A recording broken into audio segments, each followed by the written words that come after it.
Hamisi, ni mwenyekiti wa tiba asili Kariakoo, mwenyekiti wa watengeneza bidhaa asili Tanzania. Tuko hapa kwa ajili ya zoezi la kuhuisha vyeti vyetu. Tuko hapa kwa ajili ya wale watu wapya kupata vyeti vyao, na mtu mpya ili upate cheti chako lazima upitie kwa mwenyekiti wa serikali za mtaa, kwa sababu ndio anayekujua kama wewe ni mganga. Ni lazima kikao kikujadili kutambua wewe ndio mganga, halafu wanapeleka muhtasari ya kikao cha walichokaa kutambua, ndio baraza inakupa cheti kama hiki, ambacho cheti hiki ukiangalia vizuri kimeisha muda wake tangu tarehe 31 ya mwezi wa 12 imeisha. Kwa hiyo sasa hivi nafanya kazi ya uganga nje ya utaratibu, kwa sababu nilipaswa kuwa nao. Changamoto kubwa ambazo tulikuwa tunazipata ili upate cheti hiki, ukipitia njia zote hizo unakwenda kwa mratibu. Mratibu anakupa control namba, unakata cheti kinatoka Dodoma. Jambo hilo likawa changamoto kubwa sana. Kwa hiyo sasa watu wa Dodoma wamekuja hapa, unapata cheti siku hiyo. Na hii ni serikali imesikia kilio cha waganga, serikali imesikia kilio cha waganga, ndio maana wamekuja hapa. Sasa tunawaomba watu wote waje hapa badala ya kwenda Dodoma, kwa sababu wako wamesema uganga ni nini? Uganga ni uchawi au ni hapana? Uganga ni wale watu ambao wanatumia mizizi, na wote hao wamerithi kutoka kwa babu zao. Kwa mfano sisi zamani tunakuta 140 katika majumba yetu, lakini mwarobaini una jina lake.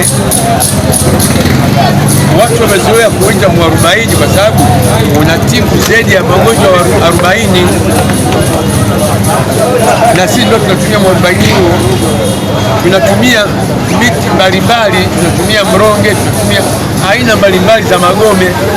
Kwa hiyo ule sio uchawi, kwa sababu mchawi hawezi kutumia mjegere, mchawi hawezi kutumia mdaula, mchawi hawezi kusakia nani mpaja, mchawi hawezi kutumia vitu hivyo. Lakini katika maduka yetu unakuta kuna mpaja, unakuta kuna mjapari, dawa zote za asili ambazo walizotumia babu zetu. Sasa hawa wengine wanatuharibia, na ili uwe na kupata kibali kingine lazima uwe na sehemu ambayo unafanyia biashara.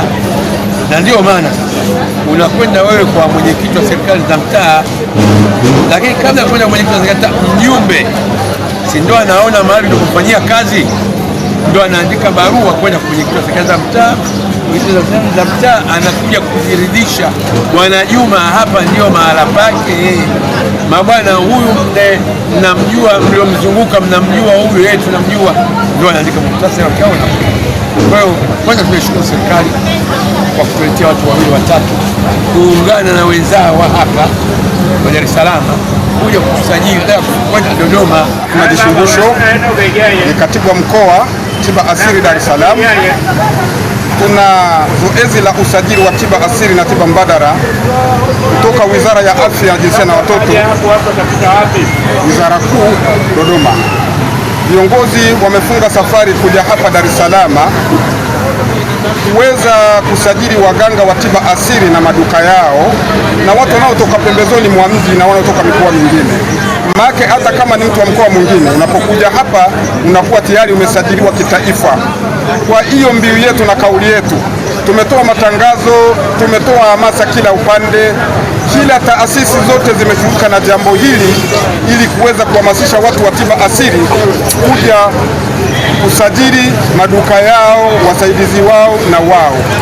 Na serikali za mitaa tunashirikiana nazo kutoa mitasari ya kuwapa watu wetu wa tiba asili na tiba mbadala kuweza kupata certificate zao za tiba.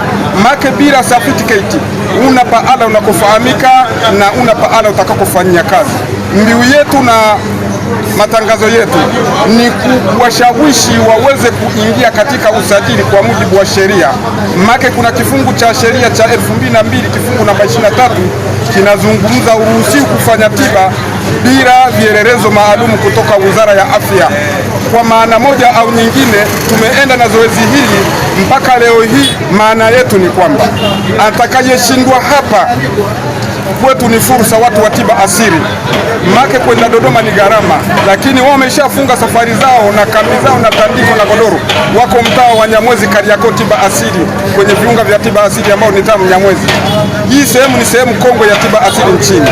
Kwa maana moja au nyingine, kila yote anatoka mkoani lazima ashuke hapa. Ndio maana tukaomba waje katika mtaa wa Nyamwezi kwenye maduka ya dawa za asili, ndio unaogawia sehemu ya mikoa yote nchi nzima. Kwa maana hiyo, watu wengi taifa zima wameshapata taarifa hii kwamba Dar es Salaam mtaa Nyamwezi kwenye maduka ya dawa za asili kuna usajili wa serikali.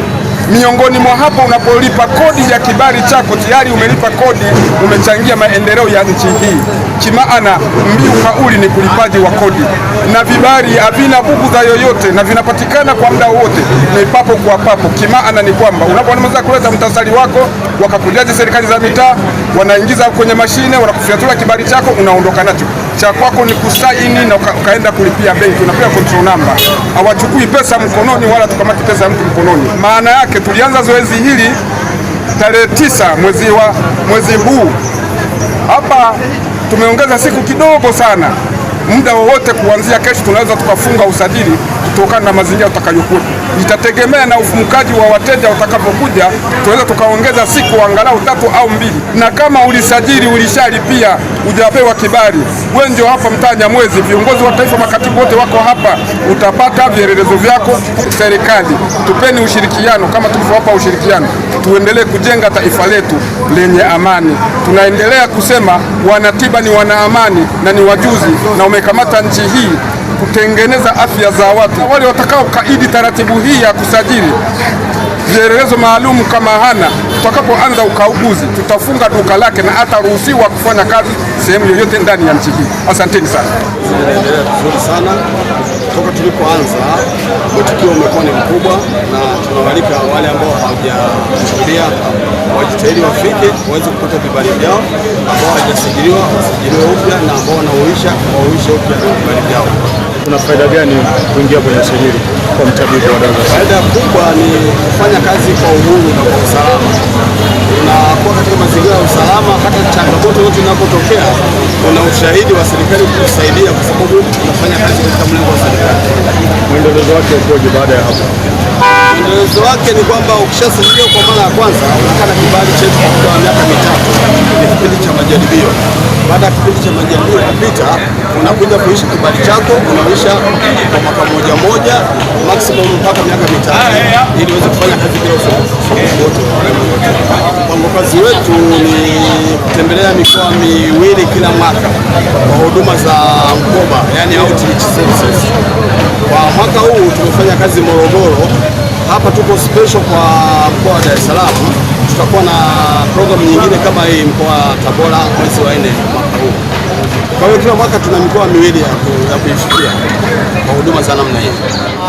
Marcelo Jage ni mratibu wa huduma za tiba asili na tiba mbadala, Wizara ya Afya. Tumeamua kufanya zoezi hili katika mkoa wa Dar es Salaam, hasa katika eneo la Kariakoo, kwa sababu watoa huduma wengi wa tiba asili, hasa wauzaji wa dawa za asili, wanapatikana hapa. Hiki ndicho kitovu cha uuzaji wa dawa za asili katika mkoa wa Dar es Salaam na Tanzania kwa ujumla. Kama unavyoona, watu wanatoka mikoa mbalimbali, mataifa mbalimbali kwa ajili ya kupata dawa za asili. Kwa hiyo ni muhimu sisi kama serikali, kwa maana ya baraza la kitaaluma, baraza la tiba asili na mbadala, tufike ili kuhakiki huduma zinazoendelea hapa, tutoe ushauri kwa watoaji wa huduma wa hapa, na ikiwezekana tuweze kutoa ushauri ambao utasaidia jamii wapate dawa ambazo ni salama kwa afya zetu.